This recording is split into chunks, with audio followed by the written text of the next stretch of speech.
Il a murmuré, je suis désolé, mais je ne suis pas prêt pour une relation sérieuse. J'ai simplement souri et j'ai dit, je comprends, puis je me suis concentrée sur mon travail et je suis tombée amoureuse de quelqu'un d'autre. Un mois plus tard, il suppliait tout le monde de lui dire où j'étais. Je m'appelle Alix Monbrun. J'ai 34 ans. Et le moment où mes fiançailles ont pris fin n'est pas arrivé avec des cris ou des larmes. Il est arrivé doucement, enveloppé dans un verre de vin rouge et une phrase qui semblait raisonnable si l'on n'écoutait pas de trop près. Avez-vous déjà senti le monde devenir silencieux d'un seul coup? Pas le genre de silence paisible. Pas un soulagement. Je parle du silence de mort, sans air, qui frappe lorsque quelque chose de fondamental bascule et que votre corps réagit avant que votre esprit ne puisse suivre. C'est ce silence qui s'est installé entre nous dans notre bistrot chic préféré. Celui avec les nappes en tissu et l'éclairage tamisé. Celui que j'avais choisi parce que je devais finaliser le choix du traiteur pour le mariage ce soir-là. Je me souviens encore de l'odeur d'ail et de pain chaud. Du bourdonnement des conversations autour de nous, la vie qui continuait, ignorant complètement que la mienne venait de se fissurer. Mon fiancé, Lucien Karadec, était assis en face de moi, faisant tourner son vin comme s'il cherchait à gagner du temps. Je pense simplement, dit-il prudemment, que les choses vont un peu trop vite. Je l'ai regardé. Nous étions ensemble depuis 5 ans, fiancés depuis 6 mois. Notre mariage était prévu dans 3 mois. Nous vivions dans un appartement dont j'étais propriétaire. Mon nom figurait sur l'acte de propriété. Mon nom était sur les factures d'électricité et d'Internet. Son nom était sur un double des clés et un placard qui prenait plus de place que le mien. Je payais le prêt immobilier. Je payais les assurances. Je payais pour la vie que nous partagions parce que je croyais qu'un partenariat signifiait construire quelque chose ensemble, même si j'étais celle qui avait le plus de briques pour le moment. Trop vite, ai-je répété, surtout pour entendre à quel point cela sonnait absurde à voix haute. Lucien n'a pas croisé mon regard. Il a penché la tête comme s'il choisissait ses mots avec soin. Je ne suis juste pas sûre d'être prêt à m'engager dans la direction que nous prenons. La phrase est restée en suspens, inachevée, mais lourde de sens. De l'autre côté de la table, 2 de ses amis, Mathieu et Jérôme, se sont agités mal à l'aise. Ils avaient été invités pour aider à la logistique de l'organisation, pour parler des plans de table et des réservations d'hôtels. Maintenant, ils étaient assis, figés, témoins de quelque chose qui n'était pas censé être un spectacle. Alors, dis-je lentement, me sentant étrangement détaché de ma propre voix. Tu annules le mariage. Non, non, bien sûr que non, dit Lucien rapidement. Il a tendu la main sur la table et a posé la sienne sur la mienne. Son contact m'a surprise. Il semblait inhabituel, comme quelque chose d'emprunté. J'ai juste besoin d'une pause, a-t-il continué. J'ai besoin que tu attendes pendant que je mets mes idées au clair. Je t'aime. Tu le sais. J'ai besoin d'être sûr. Voilà. Attendre. Mathieu a hoché la tête, essayant d'être utile. Ce n'est pas si inhabituel, Alix. Beaucoup de gens ont des doutes avant de s'engager. Parfois, un peu de distance renforce les choses. Jérôme a ajouté, oui, vous êtes ensemble depuis longtemps. Prendre une pause, ce n'est pas la même chose que de partir. J'ai observé le visage de Lucien pendant qu'il parlait. Il avait l'expression d'un homme soulagé que quelqu'un d'autre dise les mots à sa place, sincère, presque reconnaissant. Mais ses yeux n'étaient pas sur moi. Ils dérivaient par-dessus mon épaule, vers la fenêtre, vers la rue, vers une version de sa vie où tout restait exactement pareil. Mais où il se sentait moins obligé de choisir. À ce moment-là, quelque chose s'est mis en place avec une clarté troublante. Il ne demandait pas de l'espace. Il demandait une assurance. Il voulait le statut, la sécurité d'être le fiancé de quelqu'un sans avoir à se comporter comme tel, le confort de savoir que je serais toujours là, stable, établi, disponible. Pendant qu'il gardait ses options ouvertes, il voulait que je sois en pause, préservé, attendant sur une étagère jusqu'à ce qu'il décide si quelque chose de mieux se présentait. J'ai retiré ma main doucement, l'ai posée sur mes genoux et j'ai souri. Bien sûr, ai-je dit. Je comprends. Le visage de Lucien a été inondé d'un tel soulagement si rapide que c'en était presque douloureux à voir. Merci, dit-il en me serrant le bras. Je savais que tu comprendrais. Tu es incroyable. Vraiment. Mathieu et Jérôme se sont détendus. Crise évitée. La femme raisonnable avait été apaisée. Le reste du dîner s'est déroulé comme une parodie. Ils ont commencé à parler d'un voyage, d'une escapade impromptue d'un week-end que Lucien envisageait avec des amis. Pas un enterrement de vie de garçon, pas une alternative à la lune de miel, juste du temps loin. Du temps pour réfléchir. J'ai hoché la tête. J'ai souri. J'ai payé pour le vin, les entrées et le dessert. Personne n'en voulait vraiment, mais on l'a commandé quand même parce que la soirée devait bien se terminer d'une manière ou d'une autre. À l'intérieur, je ne ressentais rien. Pas de rage, pas de panique, pas de chagrin. Juste une compréhension calme et froide qui s'installait jusqu'à la moelle. Quand je les ai déposés plus tard cette nuit-là, Lucien m'a embrassé sur la joue et m'a dit qu'il m'aimait. Il l'a dit comme si c'était une réassurance qu'il avait besoin de s'entendre dire. Je suis rentrée seule à la maison. L'appartement était silencieux quand je suis entrée. Notre appartement, mon appartement, celui pour lequel j'avais travaillé des années pour me l'offrir, celui que j'avais imaginé rempli de photos de mariage, de routines partagées et de l'intimité ordinaire de la vie conjugale. J'ai posé mes clés sur la console de l'entrée et je suis restée là longtemps, à écouter le bourdonnement du réfrigérateur. Quelque chose avait changé, mais pas de la manière dont Lucien le pensait. Ce n'était pas le début d'une négociation. C'était la fin de ma participation. Il voulait que j'attende. Et dans ce silence, avec la clarté qui ne vient que lorsque l'illusion finit par tomber, j'ai pris une décision qui ne semblait pas du tout émotionnelle. Elle semblait logique, nette, finale. Je suis allée me coucher cette nuit-là sans le confronter, sans poser de questions, sans exiger d'explications, parce que j'avais déjà ma réponse. Et elle n'allait pas être prononcée à voix haute. Pas encore. Je n'ai pas dormi cette nuit-là. Non pas parce que je pleurais. Non pas parce que mon cœur battait la chamade, mais parce que quelque chose en moi avait changé de mode. J'étais allongée sur le côté dans le noir, fixant le contour faible du ventilateur de plafond, écoutant le rythme de la respiration de Lucien à côté de moi. Lente, régulière, imperturbable. La respiration d'un homme qui croyait que la partie difficile de la conversation était terminée. Il pensait avoir fait quelque chose de courageux. Il pensait que l'honnêteté lui avait valu du temps. Ce qu'il ne comprenait pas, c'est que dès l'instant où il m'a demandé d'attendre, la relation a cessé d'être émotionnelle pour moi et est devenue logistique. Attendre est passif. Attendre, c'est mettre son pouvoir d'agir en suspens. Attendre, c'est ce que vous demandez à quelqu'un quand vous voulez garder un accès sans offrir de certitude. Et je n'avais jamais construit ma vie en attendant. Vers 3 heures du matin, je me suis levée sans bruit et je suis allée dans mon bureau. Je n'ai pas allumé le plafonnier, juste la lampe de bureau, basse et contenue. La pièce sentait légèrement le marc de café et l'encre d'imprimante.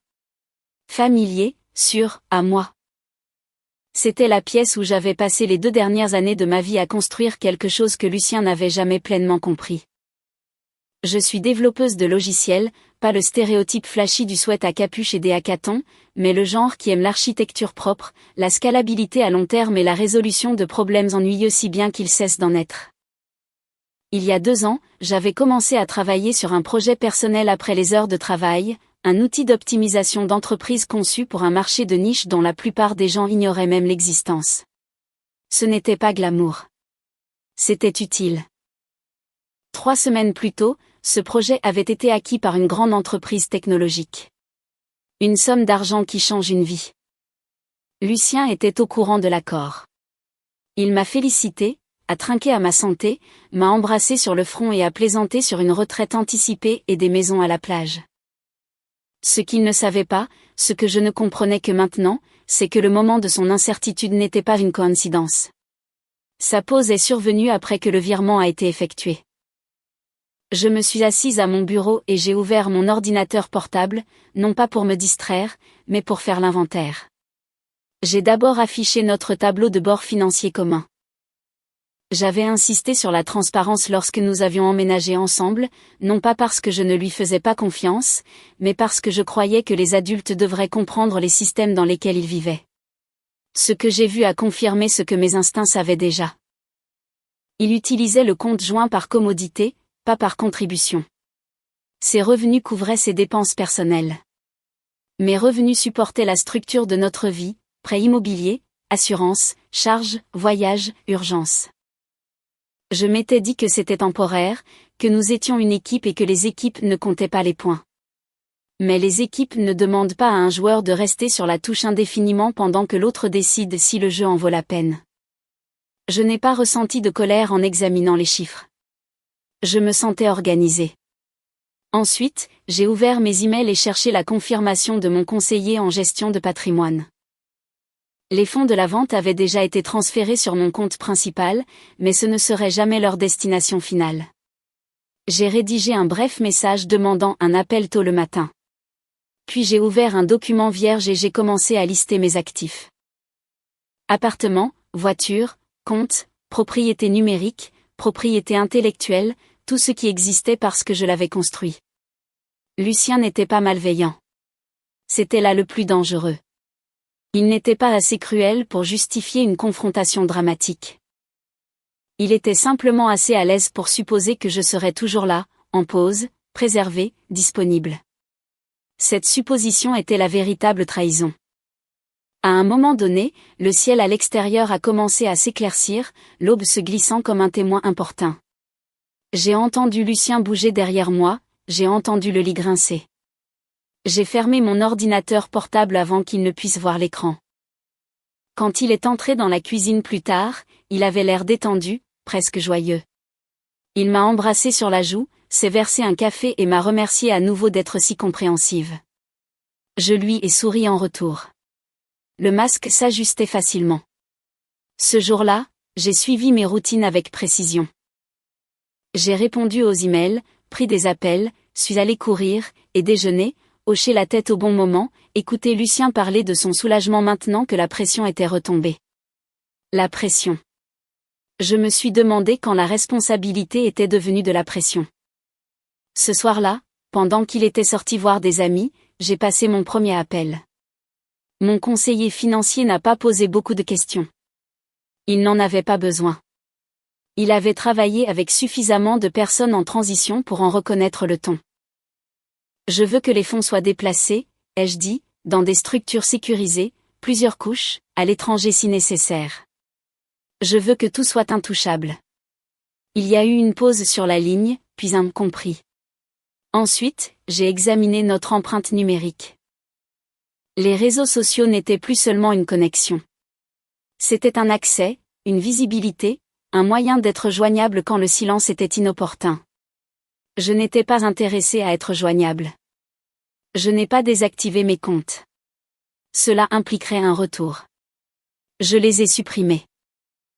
Instagram, Facebook, LinkedIn. Des années de moments soigneusement sélectionnés ont disparu en quelques minutes. Pas de publication dramatique, pas d'annonce, pas d'explication, juste une absence. Avant de me coucher, j'ai sauvegardé mes contacts, effacé les données de mon téléphone et en ai commandé un nouveau avec un nouveau numéro. Je me suis dit que j'informerais plus tard les personnes qui avaient besoin de savoir. Pour l'instant, j'avais besoin de calme. Lucien est rentré cette nuit-là, enjoué, plein d'énergie. Il a parlé de projets, d'idées, de la façon dont cette pause lui semblait déjà saine. J'ai écouté. J'ai hoché la tête. Je suis allé me coucher à côté de lui à nouveau. Mais les calculs continuaient. Au cours des jours suivants, j'ai agi avec soin, efficacité, comme quelqu'un qui démonte une structure pièce par pièce pour qu'elle ne s'effondre pas bruyamment. J'ai annulé son accès au compte joint, résilié la carte supplémentaire liée à ma ligne de crédit, contacté mon avocate et demandé des documents pour retirer son nom de tout ce qui pourrait être interprété comme partagé. La voiture serait la prochaine. Je n'ai encore rien emballé. Cela demandait du timing. Ce que j'ai emballé mentalement, c'est ma résolution. Je ne disparaissais pas par vengeance. Je n'essayais pas de le punir. Je reprenais le contrôle de mon propre calendrier. Lucien pensait que l'attente était neutre. Il ne comprenait pas que demander à quelqu'un d'attendre, c'est lui demander d'arrêter de bouger pendant que vous explorez des alternatives. Je n'avais aucune intention d'arrêter. Au moment où il réaliserait que la pause n'était pas mutuelle, il serait trop tard pour renégocier, car je ne prévoyais pas de conversation. Je prévoyais une sortie. Et quand je partirais enfin, il n'y aurait aucun argument à revisiter, aucune version de l'histoire où il pourrait dire qu'il ne savait pas ce qu'il avait demandé. Il m'a dit d'attendre, et j'avais l'intention d'honorer cette demande de la manière la plus littérale possible, depuis un endroit où il ne pourrait pas m'atteindre. Ce qui est étrange quand on prépare une sortie nette, c'est à quel point les jours qui l'entourent semblent ordinaires. Il n'y a pas eu de compte à rebours, pas de moment dramatique où la musique s'est intensifiée et où la décision s'est annoncée. La vie a simplement continué.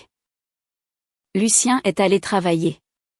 Il m'a envoyé des messages pour me tenir au courant de sa journée, pour me dire à quel point il se sentait plus léger maintenant que nous ne précipitions rien. Il a parlé de projets qu'il envisageait, de week-ends d'évasion, d'idées qu'il voulait explorer maintenant qu'il avait de l'espace mental. Je répondais quand c'était approprié. Des messages courts, un ton neutre, rien qui ne laisse présager l'urgence ou la distance. Je ne voulais pas qu'il se méfie. La méfiance crée la confrontation. La confrontation invite à la négociation, et je n'étais pas en train de négocier. Au lieu de cela, je me suis concentré sur l'exécution. Le matin après mon appel avec mon conseiller, j'ai signé des documents numériquement en buvant mon café au-dessus du plan de travail de la cuisine. Des structures de fiducie, une séparation des actifs, des couches qui prendraient des semaines, des mois à défaire si quelqu'un essayait un jour. Tout était acheminé par des entités auxquelles Lucien n'avait aucun accès et aucun droit. Au moment où il réaliserait ce qui s'était passé, il n'y aurait plus rien à discuter. Vinrent ensuite les comptes. Je me suis connecté au portail bancaire que j'avais mis en place des années plus tôt, celui que Lucien regardait à peine parce que les chiffres le mettaient mal à l'aise, sauf s'ils étaient abstraits. J'ai résilié le compte joint en 2 clics. Le système m'a averti que l'utilisateur secondaire perdrait immédiatement l'accès. Bien. J'ai annulé la carte de crédit supplémentaire liée à ma ligne, celle qu'il utilisait pour les dîners, les voyages, les urgences qui semblaient toujours relever de la commodité plutôt que de la nécessité. Pas de colère, pas de discours, juste des écrans de confirmation. Puis j'ai appelé mon avocate. Nous n'avons pas beaucoup parlé de Lucien. Nous n'en avions pas besoin. J'ai demandé des documents, un langage clair et sans émotion qui clarifiait la propriété. L'appartement, le véhicule immatriculé à mon nom, tout ce qui pourrait plus tard être présenté comme une attente partagée. Vous êtes prudente, a-t-elle noté. Je suis précise, ai-je répondu. La précision laisse moins de place à l'interprétation. Je n'ai pas fait mes valises tout de suite. Faire ses valises implique un départ. Un départ suscite des questions. Au lieu de cela, j'ai commencé à trier discrètement, mentalement, ce qui comptait, ce qui ne comptait pas, ce dont j'aurais besoin et ce qui appartenait à une version de ma vie qui était déjà terminée. Les affaires de Lucien sont restées où elles étaient. Ses vêtements dans le placard, ses chaussures près de la porte, ses projets à moitié terminés éparpillés sur des surfaces qu'il ne nettoyait jamais complètement. Je n'ai touché à rien. Il me semblait important de ne pas l'effacer de l'espace. Important que lorsque l'absence arriverait, elle soit indubitable. L'effacement numérique est venu ensuite. Instagram d'abord. Des années de photos, de voyages, de moments souriants qui signifiaient quelque chose autrefois et plus rien maintenant. Je ne me suis pas attardé. Je n'ai pas archivé. J'ai sélectionné, supprimé le compte et j'ai entré mon mot de passe sans hésitation. Facebook a suivi, puis LinkedIn. Celui-là m'a fait hésiter. Pas émotionnellement, mais stratégiquement. C'était un lien professionnel, un moyen d'être trouvé. Je l'ai fermé quand même. Si quelqu'un avait besoin de moi, il saurait comment me joindre. Tous les autres n'avaient pas besoin d'accéder à ma vie simplement par curiosité. J'ai sauvegardé mes contacts sur un disque crypté. La famille, quelques amis, mon frère, mon avocate, mon conseiller. Puis j'ai effacé mon téléphone. Réinitialisation d'usine. Nouvel appareil, nouveau numéro. Je n'ai encore informé personne. Le silence fonctionne mieux quand il arrive à l'improviste. Le mot a été la dernière chose que j'ai préparée. Je l'ai écrit à la main, assise au plan de travail de la cuisine, en utilisant le stylo que Lucien aimait parce qu'il faisait cher. J'ai envisagé différentes versions, des explications plus longues, des vérités tranchantes. Je les ai toutes écartées. Finalement, je n'ai écrit que 2 mots. J'attendrai. J'ai laissé le mot face visible sur le plan de travail, positionné de manière à ce que ce soit la première chose qu'il voit en entrant. Puis j'ai attendu le bon moment. Il est arrivé plus tôt que prévu. Lucien m'a dit qu'il rentrerait tard un soir. Un verre avec des amis, quelque chose de spontané. J'ai souri, je lui ai dit de s'amuser et je l'ai embrassé sur la joue comme si tout était normal. La porte s'est refermée derrière lui. Je ne me suis pas précipitée. Je me suis changée, j'ai vérifié l'appartement une dernière fois, non pas avec sentiment, mais avec confirmation. Mes documents étaient déjà en sécurité, mes appareils soigneusement rangés dans une seule valise. Pas plus de vêtements que ce dont j'avais besoin pour les prochains jours. Ce n'était pas des vacances. C'était une délocalisation. J'ai verrouillé la porte derrière moi et je me suis assise dans ma voiture un instant, les mains posées légèrement sur le volant. La rue avait le même aspect, calme, familier. Rien ne marquait ceci comme une fin. Cet anonymat me semblait approprié. À l'aéroport, je n'ai pas réservé à l'avance. Je me suis dirigée vers le comptoir, j'ai parcouru le tableau des départs et j'ai choisi la distance plutôt que le confort. Un billet aller simple en première classe pour un pays assez lointain pour que le décalage horaire fasse une partie du travail pour moi. Lorsque la carte d'embarquement a été imprimée, je l'ai senti alors. Pas du soulagement, pas de la peur, de la finalité. Au moment où Lucien rentrerait à la maison cette nuit-là, l'appartement aurait toujours exactement le même aspect. Ses chaussures près de la porte, ses vêtements dans le placard, ses suppositions intactes. La seule différence serait l'espace où je me trouvais autrefois et le mot sur le plan de travail. Au moment où il se réveillerait le lendemain matin, prêt à commencer sa nouvelle vie de liberté sans conséquence, je serais déjà dans les airs, injoignable, intraçable, parti non pas par colère, mais selon un plan bien défini. Je n'aurais pas su à quelle vitesse tout s'est effondré si ce n'était pour mon frère. Bastien était la seule personne qui savait où j'étais. Pas l'adresse, pas les détails, juste le pays et la consigne que si quelqu'un venait me chercher, il ne devait rien dire. Nous nous parlions une fois par semaine, des appels courts, sans commentaire sauf si je le demandais. La première nouvelle est arrivée 3 jours après mon atterrissage. Selon Bastien, la première semaine s'est déroulée exactement comme Lucien l'avait imaginé en demandant de l'espace.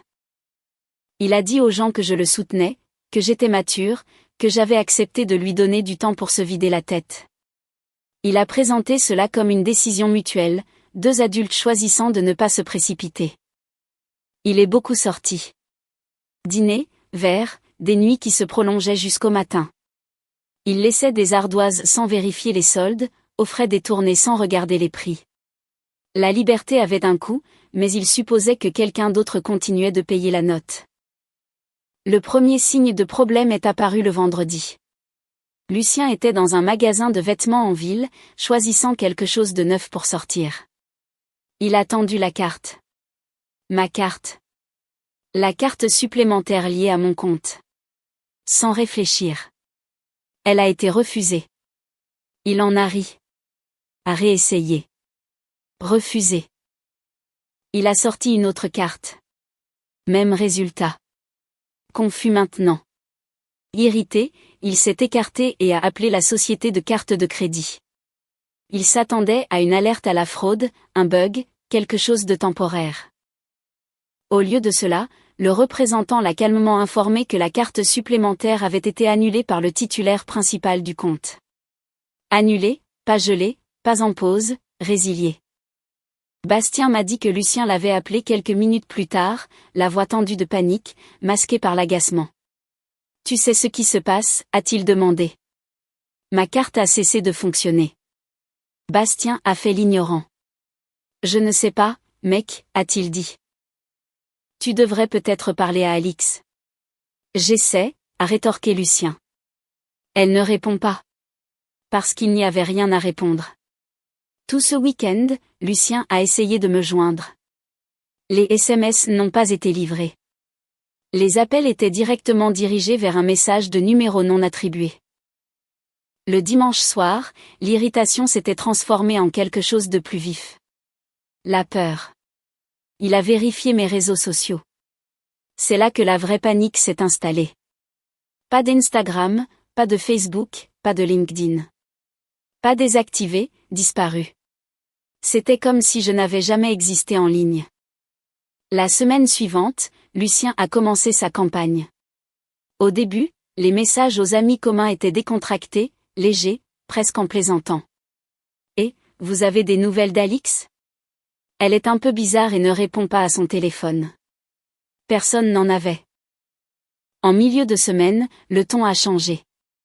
Je commence à m'inquiéter. Elle ne disparaîtrait pas comme ça. À la fin de la semaine, le mot « disparu » est entré dans la conversation. Il a dit aux gens qu'il craignait qu'il me soit arrivé quelque chose, que j'ai été stressée, surmenée, émotive. Il s'est présenté comme le fiancé patient laissé dans l'ignorance, essayant de maintenir le cap. Certaines personnes l'ont cru, d'autres non. Ses parents ont appelé les miens, puis ils ont appelé la police. Un agent s'est présenté à l'appartement. Ils ont rapidement noté les faits évidents. Ma voiture était partie. Une valise manquait. Mon équipement de travail était introuvable. Il n'y avait aucun signe d'effraction, aucune preuve de lutte. J'étais partie volontairement. La police a dit à Lucien qu'il n'y avait rien qu'il puisse faire. Le véritable tournant est survenu la nuit où il est retourné à l'appartement. Il avait encore une clé. Il est entré en s'attendant, selon Bastien, à trouver quelque chose de dramatique.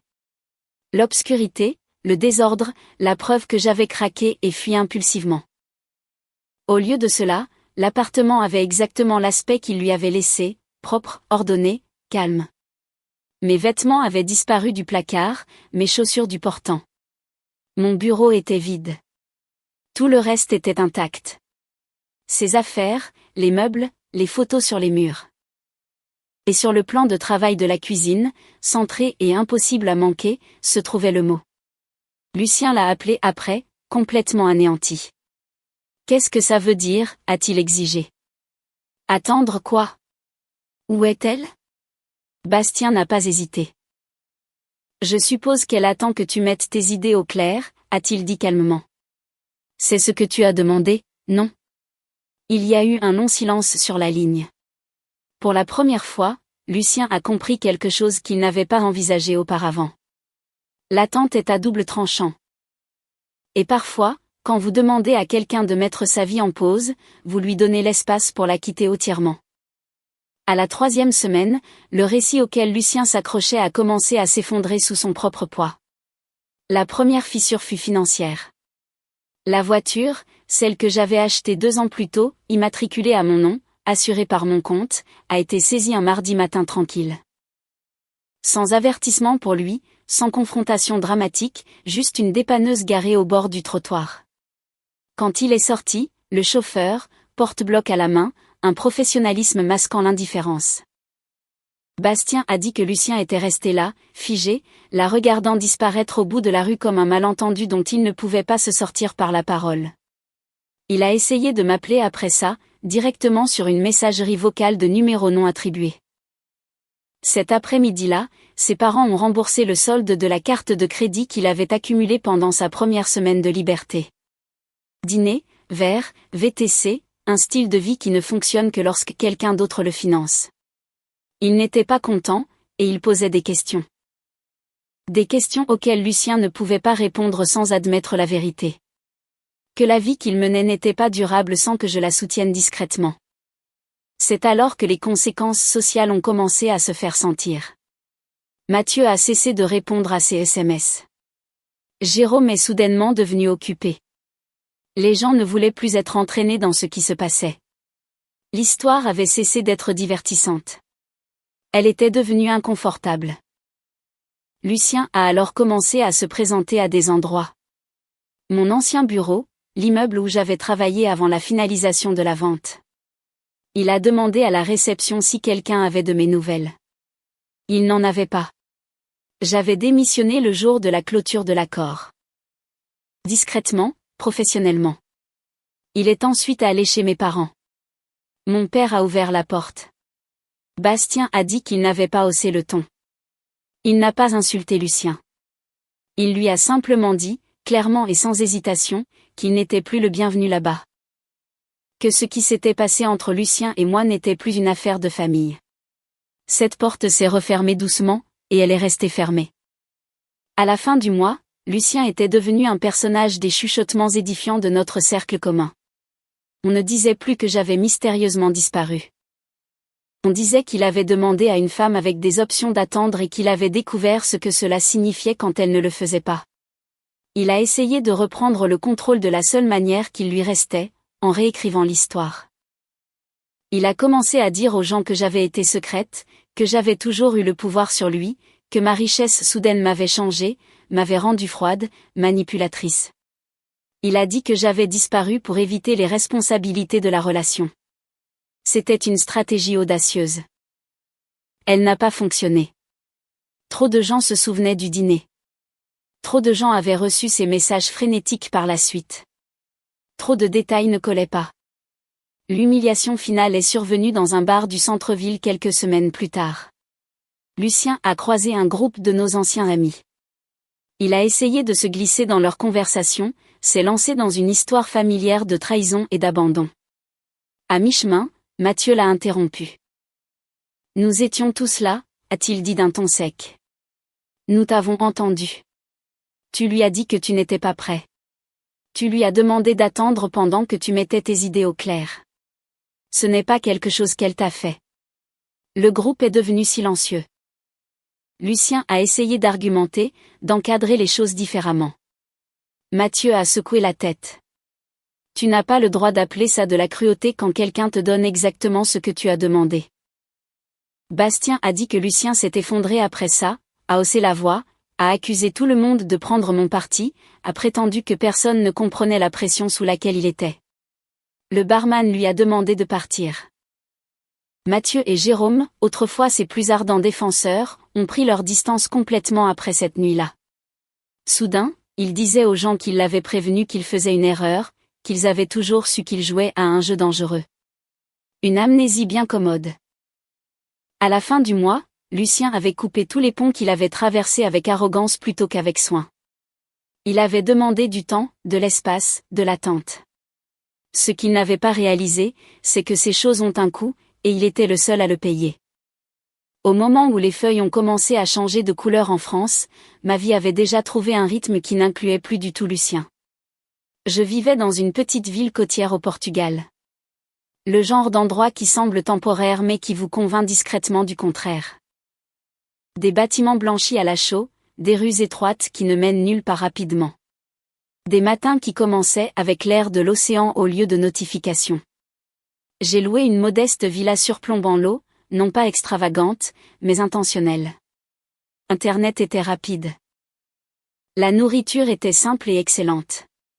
Et personne ne connaissait mon nom. Cet anonymat a eu sur moi un effet inattendu. Il a permis à mon système nerveux de décompresser. Je me réveillais tôt et travaillais pendant de longues périodes concentrées. Je me promenais l'après-midi. Je me préparais des dîners et les mangeais lentement, sans que personne ne remplisse le silence de commentaires ou d'attentes. L'attente ne m'a jamais traversé l'esprit.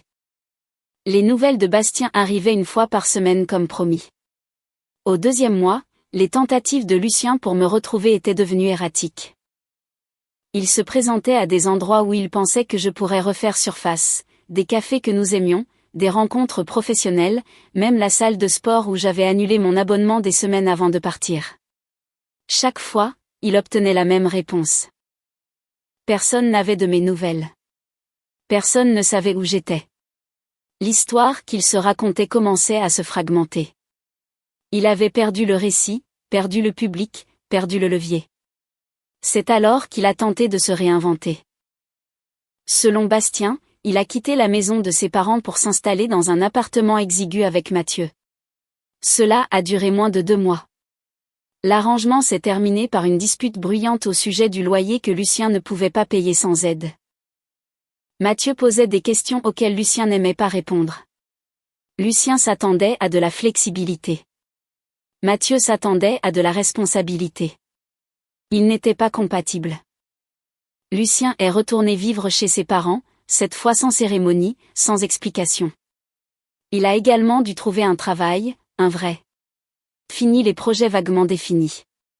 Fini d'attendre que quelque chose de mieux se présente. Il a pris un poste d'hôte dans un restaurant de chaîne près de l'endroit où nous avions commencé à sortir ensemble.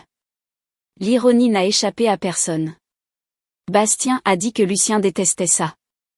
Les horaires, la hiérarchie, la façon dont son temps n'était plus à lui de négocier. Pour la première fois depuis des années, la vie de Lucien avait des conséquences qu'il ne pouvait pas reporter.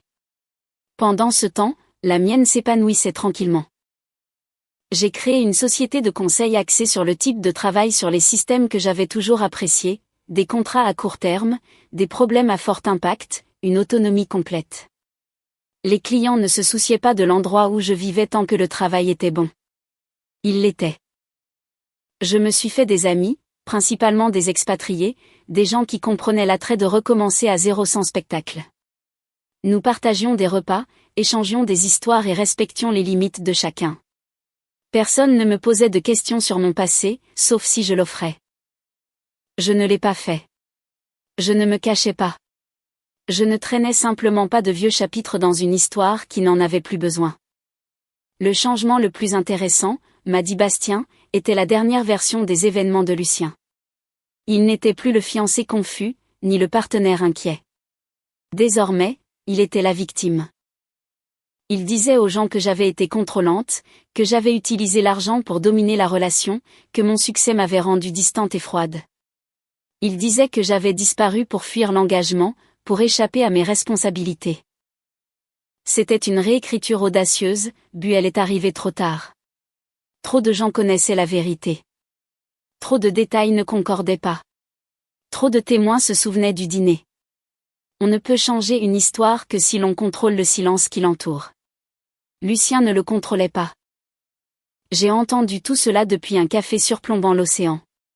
Le téléphone légèrement pressé contre mon oreille. La lumière du soleil réchauffant la table entre mes mains. Quand Bastien a terminé son récit, il a fait une pause. « Tu vas bien ?» a-t-il demandé. J'ai regardé l'eau, le mouvement constant de quelque chose qui ne demande jamais la permission de continuer. « Je vais plus que bien », ai-je dit. « Je n'attends pas. » Et pour la première fois depuis la nuit où Lucien m'a demandé de mettre ma vie en pause pour son confort, j'ai réalisé quelque chose qui s'est installé profondément et solidement dans ma poitrine. Il pensait que l'attente était neutre. Mais l'attente ne fait mal que si l'on reste. Et moi, j'étais déjà partie. 3 mois après ma disparition, Lucien a tenté un dernier coup. Ce n'était pas émotionnel. Ce n'était pas personnel. C'était procédural. Bastien m'a appelé un après-midi, sa voix portant ce mélange familier d'incrédulité et d'amusement sec. « Tu vas aimer ça », a-t-il dit. Lucien avait engagé un avocat, pas un grand cabinet, pas un spécialiste, mais un cabinet à bas prix, du genre qui faisait de la publicité agressive et promettait un levier là où il n'y en avait généralement pas. Il m'attaquait en justice. Les réclamations étaient ambitieuses, rupture de promesse de mariage, préjudice moral, perte de chance. Selon la lettre de mise en demeure, nos fiançailles constituaient un contrat verbal. Selon Lucien, ma disparition lui avait coûté des années de sa vie, sa stabilité et sa réputation. Il voulait une compensation.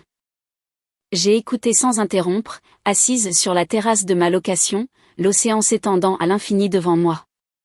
L'absurdité de tout cela semblait distante, presque académique. Quand Bastien a terminé, j'ai expiré lentement. A-t-il réellement engagé des poursuites, ai-je demandé. Pas encore, a dit Bastien. Mais la lettre a été envoyée à ton avocate ce matin. J'ai souri. Mon avocate m'a appelé plus tard dans la soirée. Elle n'a pas pris la peine de cacher sa réaction. J'ai vraiment ri, a-t-elle admis à voix haute. Sa réponse fut efficace. Une page, jointe à 2 documents. Le premier était une attestation sur l'honneur de notre organisatrice de mariage, détaillant le dîner, les mots exacts que Lucien avait utilisés, sa demande de pause, son insistance pour que j'attende pendant qu'il mettait ses idées au clair. Le second était une copie de la note du restaurant, 400 €, dîner pour 4, des boissons festives commandées après la fin de la conversation. La preuve que je n'étais pas partie en claquant la porte, la preuve que j'étais restée. Le dernier paragraphe de la réponse était bref. Il y était indiqué que j'avais, en fait, honoré la demande de Lucien. J'avais attendu. J'attendais toujours. Je le faisais simplement depuis un autre continent et continuerais d'attendre indéfiniment. La lettre lui souhaitait bonne chance dans sa propre période d'attente. Lucien a abandonné les poursuites le lendemain. Apparemment, son avocat lui a expliqué les chances de succès en des termes que même l'optimisme ne pouvait surmonter. Bastien m'a dit que Lucien ne l'avait pas bien pris. Il a dit aux gens que le système était truqué, que l'argent m'avait protégé, que l'équité ne s'appliquait qu'aux personnes qui pouvaient se la permettre. Mais même ces plaintes avaient perdu leur public. Il n'y avait plus rien à faire escalader. Pas de confrontation à organiser, pas d'excuses à extraire, pas de victoire à reconquérir. Le contrôle ne fonctionne que lorsque l'autre personne reste dans la pièce. Je n'y étais pas restée. Cette nuit-là, j'ai marché le long du rivage alors que le soleil descendait bas, le ciel prenant ce genre de teinte dorée qui ne demande pas à être photographié. Lucien pensait que ma disparition était une punition. Ce n'en était pas une. C'était une conséquence, et les conséquences ne se négocient pas. Une année a le don d'adoucir les angles vifs des souvenirs.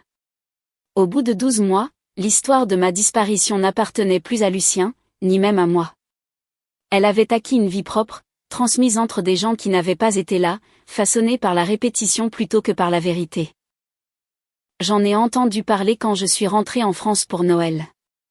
C'était la première fois que je revenais depuis mon départ.